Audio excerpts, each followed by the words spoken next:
വംശീയതയുടെ രാഷ്ട്രീയം പേറി SFIയും MSFും എല്ലാം കേരളത്തിന്റെ ക്യാമ്പസുകളിൽ കടന്നു വലസുമ്പോൾ അവിടെ സാഹോദര്യ രാഷ്ട്രീയം എന്ന പുതിയൊരാശയം ക്യാമ്പസുകൾക്ക് നേടിക്കൊടുത്തൊരു മൂവ്മെന്റാണ് ഫ്രറ്റേണിറ്റി മൂവ്മെന്റ് എന്നുള്ളത്.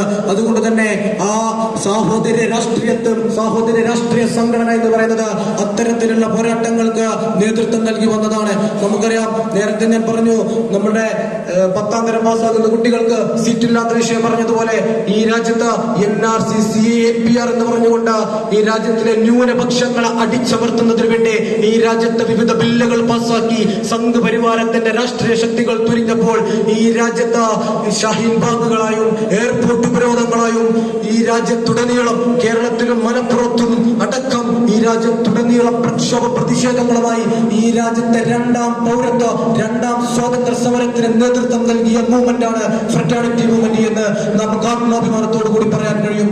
ഇതുപോലെ തന്നെ ഈ രാജ്യത്തെ ഈ നാട്ടിലെ ഈ ന്യൂനപക്ഷങ്ങൾക്ക് വേണ്ടി, പിന്നോക്ക ജനവിഭാഗങ്ങൾക്ക് വേണ്ടി പൊരുതിക്കൊണ്ടിരിക്കുന്ന നമ്മൾ ഈ നാടുകളിലേക്ക് ഇറങ്ങുകയാണ്, പണിയെടുക്കാൻ തീരുമാനിച്ചിരിക്കുകയാണ്.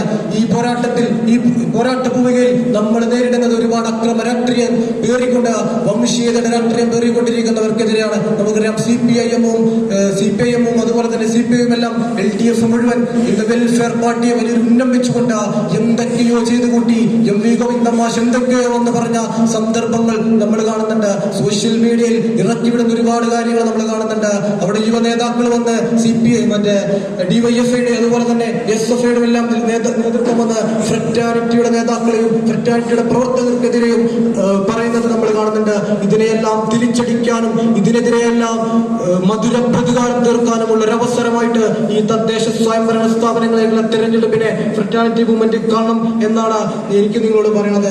അതുപോലെ ബട്ട് ടുഡേസ് എന്ന് പറയുന്ന ഒരു കോൺസെപ്റ്റ് തന്നെയാണ് ഫ്രറ്റേണിറ്റി മൂവ്മെന്റ് നിങ്ങളോട് പറയുന്നത്.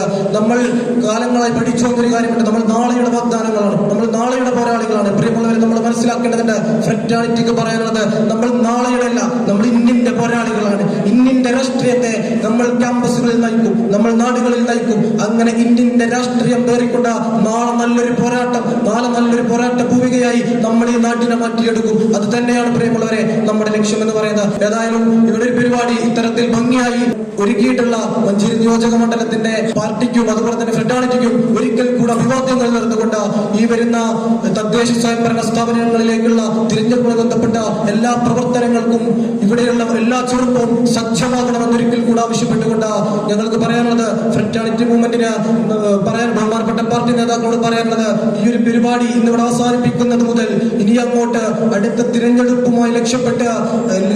തിരഞ്ഞെടുപ്പുമായുള്ള ലക്ഷ്യം വെച്ച് മുന്നോട്ട് നയിച്ച് പോരാടുന്ന പാർട്ടിയുടെ ജനാധികാര മുന്നേറ്റത്തിന്റെ പോരാട്ടത്തിന് ഫ്രറ്റേണിറ്റി നിങ്ങൾക്കൊപ്പം എന്ന് മാത്രമല്ല പാർട്ടിക്ക് ഒരുപടി മുന്നിൽ നിന്നുകൊണ്ട് സജ്ജമായിരിക്കും എന്ന് തന്നെ ഒരിക്കൽ കൂടെ ഓർമ്മപ്പെടുത്തിക്കൊണ്ട് ഈ പരിപാടിയുടെ ഔപചാരികമായ ഉദ്ഘാടനം നിർവഹിച്ചതായി അറിയിക്കുന്നു.